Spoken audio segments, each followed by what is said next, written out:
Hi, Amy. Hi, B. We just watched Before the 90 Days, Season 8, Episode 10. Do you have any initial thoughts you'd like to share? I have many. I think it was an entertaining week. I made a lot of notes about cake, apparently. I found it entertaining, though I can't wait for next week. I feel like there were so many cliffhangers, and the preview for next week just looks so good. What were your thoughts? I agree. The cliffhanger, well, is it a cliffhanger? I don't know. Are they going to actually give us this material next week, or are they going to space it out so that we have to wait many weeks to see it all? Because that's a trick that they've used a few times before. But I agree. There was a lot of stuff in this episode. It's as if they were making up for not having one last week. So I felt pretty much satisfied with the amount of content and drama. Ramen? There were no noodles. Drama? No. Before we do dive into this delicious bowl of noodly soup, let's do a quick 1 and 2. 1, rate, review, and follow us wherever you listen to the podcast. And 2, watch us on YouTube at 90 Day Fiancé Honestly. And now we may begin. Would you like to discuss Emma and Ziad? I mean, I don't, but let's. Oh, yeah. So Fascinating. Yes, go. He says that nothing has changed for him, and yet somehow he is in love with her now. So what happened? He said he was in love with her? I missed that. Okay. I'm sure you're right. I don't trust my memory. But anyway, the whole camel thing I thought was really cute, but I couldn't stop thinking about Nicole and Azan and the whole almost there lazy. I had a good little giggle about that. Mm-hmm. And I'm kind of perplexed as to why he got a second room when they've already slept together. Yes. Well, obviously, this is all about pretending that it didn't happen, because when he was asked point blank, what did you guys do last night? He made no mention at all of the sex. Nope. So I think this means that when he finds out that Emma not only admitted to them sleeping together the night before, but that she discussed in detail the size of his genitalia, that he will have a fit, because he's not supposed to be doing any of this stuff. He clearly booked 2 rooms. By the way, she's paying for all of this, right? I think so. Yeah. He booked 2 rooms for appearance's sake, because otherwise somebody would send word somehow and he would get in trouble, I'm assuming. But I did find it very amusing that Emma packed 4 suitcases to go to the desert for one night. I didn't see that. So it almost seems as though she brought everything that she had come over with. So I wonder if they're going to a different destination and not back to where they've been staying, and that's why. Maybe. I don't know, but she also seems to be high maintenance, to say the least.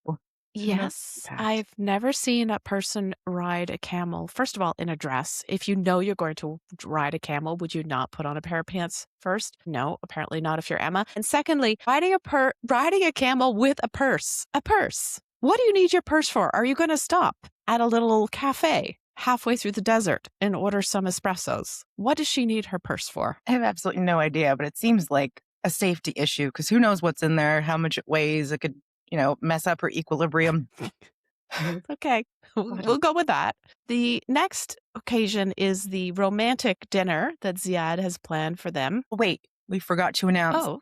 I don't know if you noticed this. It's Emma's birthday. I did not. No.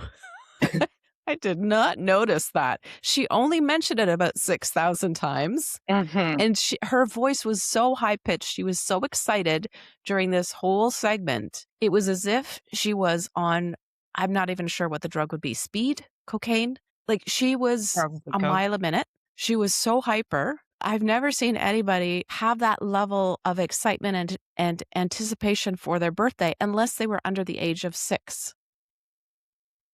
But Emma, yep, it's a big deal. It's a big deal because she also thinks that he's going to be proposing. So she's getting herself all up in a tizzy because of it. Yeah, I think that might excited. I think that might account for the shrill voice that she spoke about everything. If she was waiting for the engagement, that may have brought her into a new level of enthusiasm. Anyway, they go to this romantic dinner next, and Ziad is being so weird. He eats nothing, and she just babbles along. This inane chatter just keeps pouring out of her. And as I was watching her, I thought, okay, so You can really see now in this moment how much she lives in her own fantasy world because any other person would be concerned for their partner who is clearly unwell, not just cold, but unwell. He's not eating anything. And she's so enveloped in her own little fantasy. She's so determined to make it happen that she continues on almost as if he isn't there. Yeah, she's talking at him. They're not having a conversation. It's a one-sided thing. When he asked to wear her sweater, I was floored. I'm like, he's unwell. He's freezing his butt off. She's perfectly fine wearing a fraction of the amount of clothing that he's wearing. I wondered if it was nerves because he was planning on proposing and nervous about that. So I also wonder if he's nervous because he wants to break up with her and he doesn't know how. I like that second part. Yeah. Yeah, that I could believe. I don't think it's nerves over the potential moment of having to propose. I don't think he planned to propose. I really don't think that was even on his radar at that point. And when they get talking about it later on, it seems like that wasn't the point of this journey out into the desert. What what my suspicions are is that he has the scoots because he didn't eat anything. He's got the shivers. He's really, really cold. And when they end their date, he basically runs away. He's making a beeline for the bathroom. That's just my theory. I have no proof whatsoever except my own analysis of his behavior. Yeah, I think that's a fair assessment. I mean, I really don't think that they publicize so many other personal details. Why wouldn't they publicize this? If he was a dog, he would be dragging his bum across the desert floor. Okay. Yes. Wild and Anyway. Okay, Hmm. they come out with this cake, Yes. chocolate raspberry, looked delicious, but Mm. what a waste. Like an entire cake for two people. Yeah. Yeah. Which he doesn't eat and she barely eats. And then Tragic. he suggests going back to the room or whatever. And she was like, that's it. I don't know why I'm laughing, but I found it so funny that she was anticipating this moment of pure romantic fantasy and none of it happened. What she got was fantastic. A beautiful desert getaway, a romantic evening, even though he's not feeling well, and a cake that's just for you. Most people would be over the moon. But no, not Emma, because it doesn't include her goddamn engagement. Okay, so next. Ziad scurries away into the night to his own tent. Hopefully he's feeling the better very shortly. Get that And mental then picture out of my head. of the puppy. Then he tells the camera that the reason why he didn't propose, the reason why he's not ready to propose, more succinctly, is that he knows that Emma's not telling him everything. At which point, I basically threw my shoe at my laptop and said, Ziad, you told her not to tell you about her past. You said you didn't want to know. So what the heck is this? You can't have it both ways. Yeah.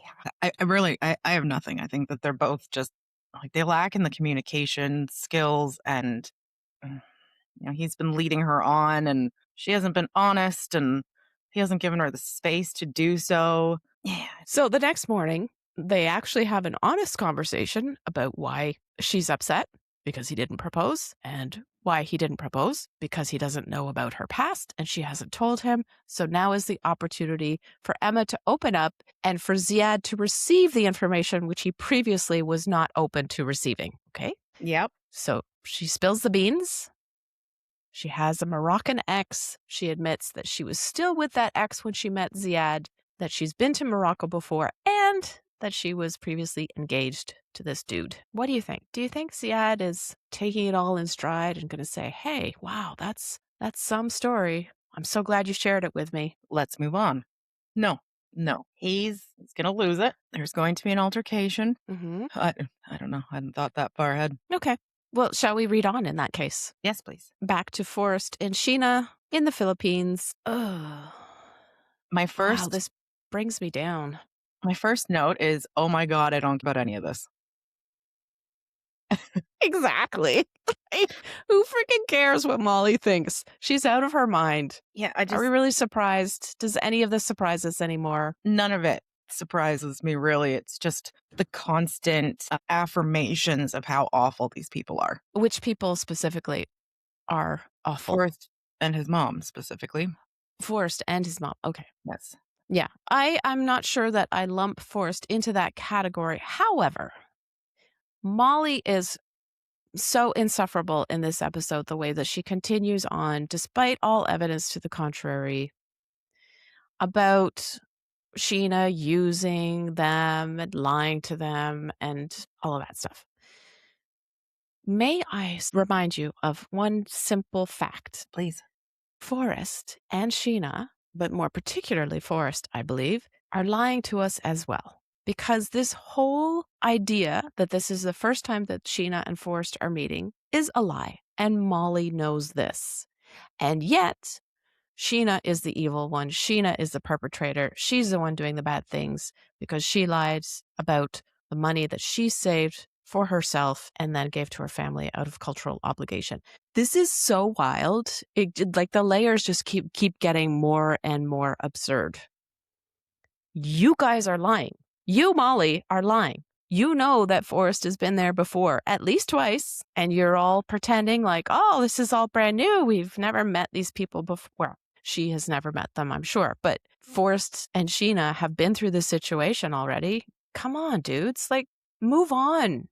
Give us something new to talk about. Yeah, I don't believe that they haven't had this conversation before, especially about the bank accounts and the money. I just feel like his mom is really doing him a disservice, and she's really infantilizing him. Like, he's not capable of Yeah. working, but he's capable of manning this joint or this theoretical joint banking account that he's not even contributing to. How does that work? And also, why Dude. should he have control over any of her finances? They're not even married. Absolutely. Absolutely. I was so proud of Sheena's dad when he made that clear that it Mhm. wasn't something that was going to happen until after the couple was married, that Sheena, deserves to have control over her own finances. And yes, exactly. As we've been saying many times over, especially in light of the fact that Forrest has contributed $0 to this so-called joint account. We learned definitively that Sheena is not going to stop giving money to her parents, which creates an even bigger impediment to their relationship because Forrest now expects that she's going to stop paying them and they in fact are going to give her the money back. Meanwhile, Sheena has been told by her dad and she fully accepts it and will continue to pay her parents money as they need it. Yeah, okay. Impasse. Yeah, I don't believe that they haven't had that conversation. This is just I feel like it's such a non-issue. Yeah. Yeah, it's a bunch of nonsense. Meanwhile, Forrest says he's ready to propose. Whatever. Great. Molly makes some speech about Sheena being so awful as per usual. And then she blames Forrest's autism for why he's so trusting. Ew. What? Come on. No, I don't buy that. no. Neither do I. Again, Mm-mm. the infantilization. I don't think that there's any way that this man is able to maneuver through however many airports to get to the Philippines, and yet he can't work a minimum wage job. Yeah. All of that is garbage. Yeah, We know baloney. he has a job and it's all just made up for the camera, which is so annoying because we've got this hypocrite calling Sheena a liar when she is lying. Anyway, I love the scene where they all get into the giant cauldrons and they slowly cook themselves with the herbs and stuff. Herbs and flowers and perfume. Hmm. That was quite interesting. They all I, seem to enjoy being turned into a human soup. yep. Yeah. Yeah. Hmm. Throw some Yeah. carrots in there. Yeah. Oh, yeah. And then it's time for everyone to go back to Manila to leave Sheena's family behind. Great. Forrest says something about how he and Sheena have agreed to save money together, which I thought was interesting. Because in theory, I guess, but in practice, no. In 7 years, you've contributed $0. Correct. Okay, but you have a plan to support her. What Oh, is this yes. plan? Of course. It's so realistic. Yeah. That's about that for them. Shall we read on? Yes. Back to Laura and Birkan. I was really hoping this would be the episode where we see Laura reach her limit of what she can take from Birkan's outrageous lies and secrets, but no, nope, nope, nope, nope. I loved it when he piped up and he said, "You can't stop something that is destined." the love between the two of them. Okay, cue that Madeleine classic eye roll. This, That was gross. yeah, yeah, it's destined, right? So that's why you gamble because you're destined to win all the time. Mhm. Yeah. The amount of love bombing that he did in this episode is just so uncomfortable and so fake, and yet it plays into everything that Yeah, she wants to hear. that's the tragedy of it, that it really plays into her feelings and she buys it. But I just can't believe for a moment that she's oblivious to the arrogant way in which he states these things. Like when he said, "Oh, you can't fight it. It's destined to be. We are meant to be together." And the arrogance of when they were on the boat and he says, "Yes, well, I gamble," or, that's how he's getting so much money because he's so good at gambling. "Oh, I am good at gambling." Don't you see this? Laura, wake up. Don't you see what he's doing? It's so manipulative. He's such a disgusting, disgusting human. He's like a little rat. I mean, with his little ratty haircut and his just gross ways, going around in the gutters, gambling, and just the darker side of life. He's gross. I Yes. I agree 100%. I don't like the fact that he's on my screen. I don't like the fact that I have to hear him talk.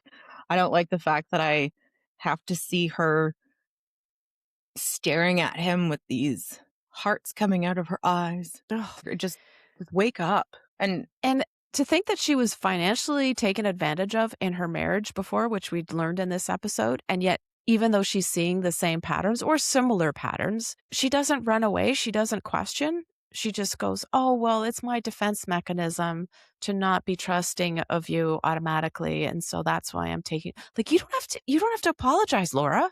You've done nothing wrong except fall for his ridiculous manipulations. But when he said to her she should not try to control him, not try to control his actions because the relationship will fail if she does, that made me pause. he likes to present himself as someone who is completely and utterly perfect, but he can't even be honest, let alone be a decent human being. Yeah.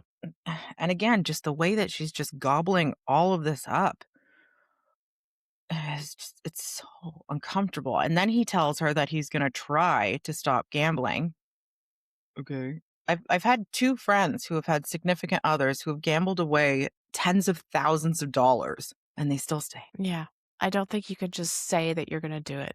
Like with any other addiction, you need some serious help and therapy in order to even begin to start to stop. And he's just, "Oh, I'm going to try to." No, no, no, Birkan, you're not. Well, he has We know absolutely that no much is true. motivation to No, stop. no, 'Cause he already told her that he gambled the money that she sent him for Valentine's Day. So how can you trust that he's not going to gamble literally everything else? You can't. no. And especially in light of the fact that last time he said, "I won't stop until I get to the big one." He's got to reach the big jackpot win that's his end goal, and then he'll stop, which we already know is a false limitation. He's going to keep going once he hits the big one. If he does, that dopamine rush is gonna be so intense that he's gonna want to keep going even more. That's the whole setup of gambling. It's why the house always wins, because when you get a little bit and a little bit more and a little bit more, then you're like, "Oh, I'm unbeatable. I'm gonna keep going." It's the euphoria, but it's the same thing with, like, a drug addiction. You're Mhm. constantly chasing the high that you got the first time that you did it, and it's never gonna be the same, ever. Well, what Laura says in response to this, "Oh, I will try to stop gambling," is that she basically doubles down on all of the things that she's already invested in this relationship. She's fully, fully into the sunken cost fallacy. There's no digging her out. I don't think that anything will stop her from continuing on this path with Birkan just because she believes she's invested so much, and he reinforces that by saying things like, "We're destined to be together." Yeah. And she's not sure how to handle this situation. He's Mhm. a gambler. He's lied to you. His debt. What does this man have to offer you? He Oh has god. 0 personality other than being pompous and cocky and manipulative. Mhm. He only wants one thing. I mean, 2 things. He wants to go to the US and he wants your money. Yes. I think that's That just so obvious. But, like, she just lets it go. How? This is your future. Like, is this really the kind of person that you want to grow old with? I don't know how she can be so delusional to think that this guy, who is not even good looking, is anything but scum. I I agree. But he is really good at tapping into her emotions, at making her think that they are destined to be together, not just because of what he said earlier, but also because he reinforces things like there's something good in the future, like I'm going to try to stop gambling. So there's the hope that he's going to recover from his gambling addiction. He talks about how he lost everything in the past when he was injured in sports, in football, and he lost his relationship, he lost his career, he lost his money. And then he says, but Laura makes him want to live, makes him want to continue. I'm like, oh, it's laying it on really thick and obviously is completely untrue, but she buys it. Well, she soaks it up. He's Mhm. saying everything that she's ever wanted to hear. And, think about what he has to lose if she left this relationship. What does she have to lose? Nothing, because then she could go be with Michael. Yeah. So she's his meal ticket away from the threats and the indebtedness with the promise of the American dream and her money. Poor Laura. Like, I'm really getting exasperated with her at this point. Her decisions just don't make any sense to me. They suck. Yeah. Shall we read on? Yes, let's do it. Lisa and Daniel. Oh, happy day. Happy, happy, happy times. He fell asleep on the couch. Hmm. Oh, no.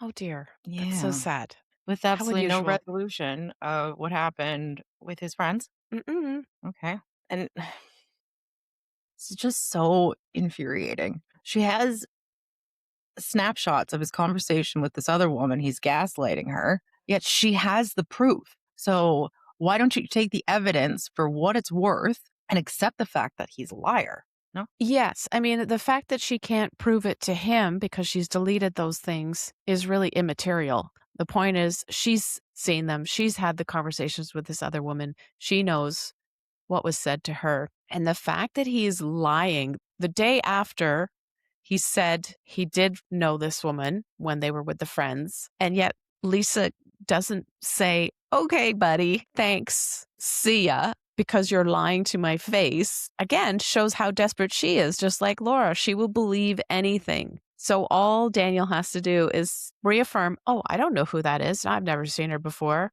What are you talking about? Who is that woman? I don't know her. And yet we know that she exists. We know that they had conversations. And Lisa knows what those conversations were because she saw the screenshots. And then he just stands there and says, well, you have to prove it to me. Bring me the proof. Eh, Seriously. This is your defense. If you can prove it to me, then it's true. But if you can't, then it's not. And so screw you. Like, You both know what the truth is. I mean, all three of you, and I mean, include your friends. A whole bunch of you already know what the truth is. So what's the purpose of trying to disprove or to not take accountability for this, even though you already admitted to it? Like, what's the purpose? What are you getting out of this? know what she's getting out of it. Again, we have a situation like with Laura and Birkan where Daniel stands to win everything. He stands to gain a whole lot, including citizenship and money. And Lisa, I don't know what she's getting out of it. Somebody to sleep with occasionally. He doesn't make her feel good about herself. When she took her wig off and he acted like she was an ugly old woman, that was not fun. And yet here she is. He's lying to her face and she will not leave. She will not sit up and say, that's enough, no more, goodbye. Nah, I think she's too desperate. And also, may I remind you that Daniel is the one who's been saying since the beginning that he is incapable of telling a lie. How rich is that? Love that so much for you. So it was interesting. Upon the third showing of the photo to Daniel of this woman's face, which he continued to deny that he knew, he finally changed his tune and remembered who she was, but not before he blames it on Lisa because she previously showed him a photo that was old. It didn't look like the person. As if, wow, the Love it. backpedaling? I love the fact that he just came out and said, "Oh, I'm caught," or "I'm being caught," or whatever he said. Yeah, he admits that to the camera, which is really interesting. It's as if when he's talking to the producers, he actually respects them, and so he's not going to lie to them. But when he's talking to Lisa, he's just all over the place. And truth doesn't mean anything. He openly admits to the producer, "I was trying to get an American woman, and Lisa caught him in the midst of talking to more than one at the same time." So she's going to forgive and forget. But not just so that she can have him, not just out of desperation so she can be with this man, but because she's then going to have currency when she has to tell him that she was married 5 times before, because he only knows she's been married once, and that she's lived as a lesbian for more than 20 years. Self-serving. White. And I couldn't believe that, she catches him in the lie and she still lets him touch her. That she says, "You hurt me a lot," and then they kiss. He knows what Yeah. he's doing. Yeah, he knows. He's fully aware. And It's scamming. it's gross. Really gross. Yeah. Is it time to read on? Sure, this will be short. Jovon and Anna Lynn. The honeymoon is officially over. They're traveling to Manila, where Anna lives, and we get to see her house. What were your thoughts? Well, I think the honeymoon is over in two different capacities. Am I right? Well, yeah. The I thought it was an absolutely beautiful place. I could not believe when he piped up and he said that he doesn't think that she needs 2 floors. It's Hmm. almost like he's jealous of his own wife for Hmm. using the money that he sends to her to live this lifestyle. Yep. Yes. Accurate. It's She does look like she's living well because we've seen Sheila's place, David Yeah. and Sheila, so we know how bad it can be. So it's great that she's living that with that kind of lifestyle, and I think that he should feel more proud of the fact that this is the life that he's giving his wife, as opposed to feeling resentful. And yet he still feels like he's being taken advantage of. Does he not want his wife to be comfortable? If he can afford to send her the $500-600 a month? At least 600 a month, he said. The number keeps changing. I thought she said 500, and then, Hmm. he's all over the map. He's inflated it. I agree.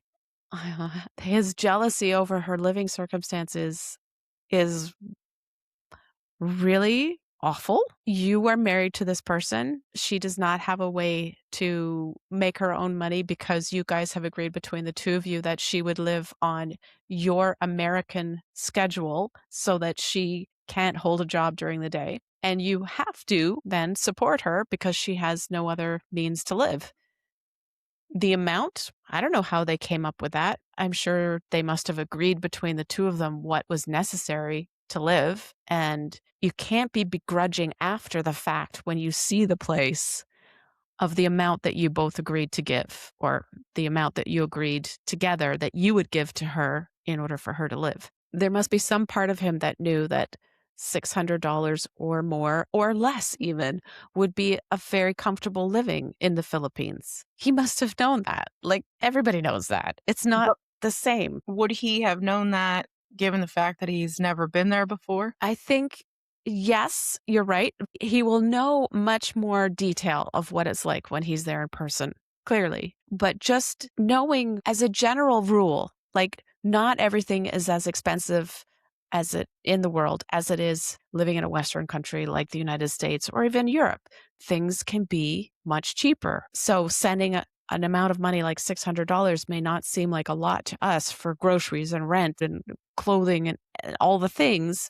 But there, obviously, it's enough. It's more than enough. She's living very comfortably. But for him to feel the resentment after the fact and begrudge her nice living quarters and her shoes or her pictures is so small, so little. What's his end goal here? I- Does he want her to downsize so that he can send her less money now? It's a great question. I think he just wants her to be more grateful than she is because of this fantastic life that he is providing for her. And he doesn't feel like she has been abasing herself enough to him based on what he now sees in this house. Anyway, let's read on to Aviva and Stig. Now, she's getting a little bit of a cold shoulder from him And at first, it seems like he doesn't even want to talk about the issue. He just wants to sweep it under the carpet. And in the meantime, Aviva says to us how much she wants to be pregnant on this trip and engaged before she leaves. So stupid. Irresponsible. That It's like so irresponsible. the fact that neither one of them are on birth control, like he hasn't had a vasectomy, so he's firing live shots. She's not on birth control of any sort. This is so unsafe. Mhm. So unsafe. And I can't comprehend the fact that you just immediately jump to unprotected sex. Like Yeah, the lack of thought. I know. It again, desperation is the word of the day. It smacks of desperation. Yeah. For both of them, he I think he's still on the rebound from his last relationship, and he wants to fill that gap by having Aviva be the woman of his dreams and to have his child, which he was about to do with the other woman that he broke up with recently. And she is living in her fantasy world thinking that this guy is it, and she wants to lock him down because he's so popular being this star in Belize, and the only way she's gonna do that is through engagement and procreation. So, they both have their motives, and they're completely misguided. Yeah. Self-serving. They yeah, when they go to this bar to talk things through, which looked kinda cool actually, just sitting in the water with the anyway. He was so clearly deflecting, and she caught on to it right away. She said he's deflecting when Yeah. he was pretending that the reason he was upset at the club was because she was on her phone, which we knew, but she might have been talking to an ex-boyfriend or a side piece. Like, really? No, that's you. That is totally you. Projection. But then he raises a very, very smart question. Are we moving too fast? The answer is Yes. yes. 1,000 times yes. You are moving too fast. Please start using protection. Please do not procreate this early on in your relationship. Get to know each other first. Jesus. Wear a condom, please. But even when he's saying, maybe we should start using protection, you can see the look on her face. She does not want to hear any of this. She wants Mm-mm. her ring. She wants her baby, even though she's drinking her strong margarita. Is that what she ordered? Something strong. I can't recall. Yeah. So she's going ahead with the very strong liquor, even though she could be pregnant at this moment. Another indicator of their great responsibility. Good adulting there. And then we find out that her Aunt Spring is in Belize, and so it's time for them to go meet up with her. And yet Stig doesn't want to go. I wonder why. Aunt Spring is the one who knows all the secrets and who has all of the tea. So maybe she's going to know something about Stig that he is afraid she will reveal to Aviva, and then Aviva will say bye-bye. What really blows my mind is that they haven't even exchanged the whole I love yous. Mhm. And yet they're already trying to have a baby. Yeah. You haven't even had that verbal commitment, that verbal devotion, whatever Mhm. you want to call it. I can't say out loud what I actually wrote down, but she is a vessel for for him is really Mhm. what it is. He doesn't have any emotional attachment to this woman. Sh She's just like a means to an end to get to the goal of having this baby and making himself feel like even more grandiose than he already feels about himself. Mhm. Yeah, yeah. Yeah. Anyway, we're left with a bit of a cliffhanger here because Aunt Spring, when they do meet, asks Stig about the seriousness of his relationship with Aviva, and we don't get to hear what the answer is there yet. It seems like they're going to go away and have a private conversation, which is probably a good thing. And then doesn't she bring her phone out to show him something? Was that this episode or is that the preview? I believe that was the preview for next week. I'm not Okay. entirely Mhm. sure. Yeah. Wasn't sure. Anyway, he just Mhm. makes me very uncomfortable with his entire being. They both make me uncomfortable. Yeah. You know what's Yeah. strange is normally like there's there's typically at least one person or at least one couple like that we become invested in. Mhm.